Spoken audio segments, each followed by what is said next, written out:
நெல்லை சாந்தி நண்பு வணக்கம். இன்றைக்கி சாந்தி கிச்சனில் என்ன பண்ண போகிறேன்னா மோர் குழம்பு வைக்கிறதுக்கு நான் 1 கப்பு தயிர் எடுத்துருக்கேன். இப்போ எப்படி பண்ணலான்னு பார்க்கலாம். வாங்க. குழம்புக்கு தேவையான பொருளை அரைச்சிக்கலாம். அதுக்கு நான் ஒரு சில தேங்காவை புதுசாக கட் பண்ணி வச்சுருக்கேன், அதை போட்டுக்கலாம். 3 பச்சை மிளகாய் போட்டுக்கலாம். பச்சை மிளகாய் கிள்ளி போட்டுக்கலாம். காம்பு எடுத்துகிட்டு கிள்ளி போட்டுக்கலாம்.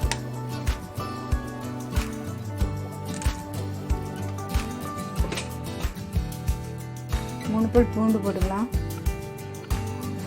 1 ஸ்பூன் மல்லி போட்டுக்கலாம். 1 ஸ்பூன் ஜீரகம் போட்டுக்கலாம். பாருங்க, பச்சரிசி 1 ஸ்பூன், கடலைப்பருப்பு 1 ஸ்பூன், துவரம்பருப்பு 1 ஸ்பூன், 3ஐயும் ஒன்றா கலந்து 1 மணி நேரம் ஊற வச்சு வச்சுருக்கேன் தண்ணியில். அதை நம்ம இப்போ எடுத்து ஒன்றா சேர்த்து அரைச்சிக்கலாம்.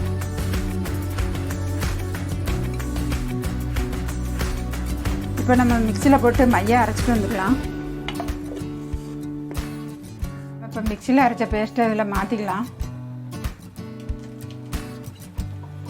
கொஞ்சம் தண்ணி கலந்து இதில் ஊற்றிக்கலாம். இப்போ அதே ஜாரில் 1 கப்பு தயிரை அரைச்சிக்கலாம்.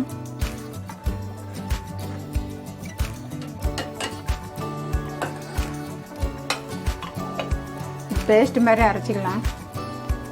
இப்போ நம்ம அரைச்ச தயிரையும் இதிலே சேர்த்துக்கலாம். ஸ்டவ் ஆன் பண்ணிக்கலாம்.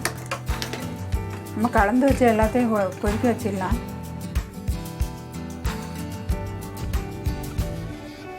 ஸ்பூன் பெருங்காயத்தூள் போட்டுக்கலாம்.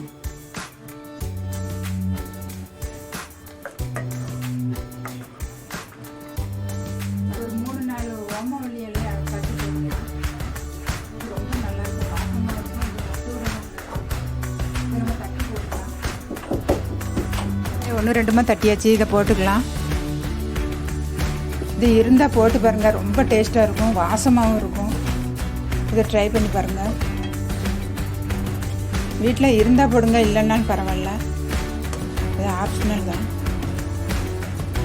தேவையான அளவு உப்பு போட்டுக்கலாம்.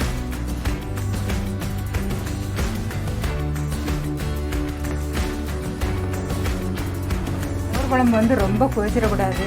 ரொம்ப கொதிச்சோன்னா தரையாக ஆயிடும். அதனால் ரசம் மாதிரி லைட்டாக கொதித்து வரும்போது ஆஃப் பண்ணிடலாம். இந்த மாதிரி லைட்டாக கொதித்து வரும்போது ஆஃப் பண்ணிடலாம்.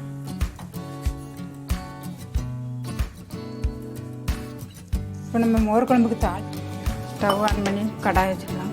கடாய் காஞ்சோடனே எண்ணெய் ஊற்றிக்கலாம். ஒரு 2 ஸ்பூன் எண்ணெய் ஊற்றினா போதும். எண்ணெய் காஞ்சிச்சு. 1 ஸ்பூன் கடுகு போட்டுக்கலாம்.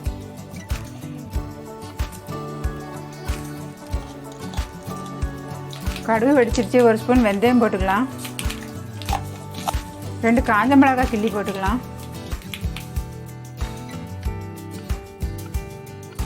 2 கொத்து கருவேப்பிலை போட்டுக்கலாம்.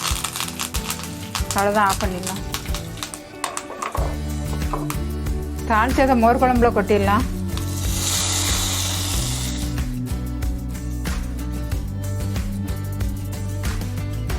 பாருங்கள், மோர் குழம்பு சூப்பராக ரெடி ஆகிடுச்சு பாருங்கள்.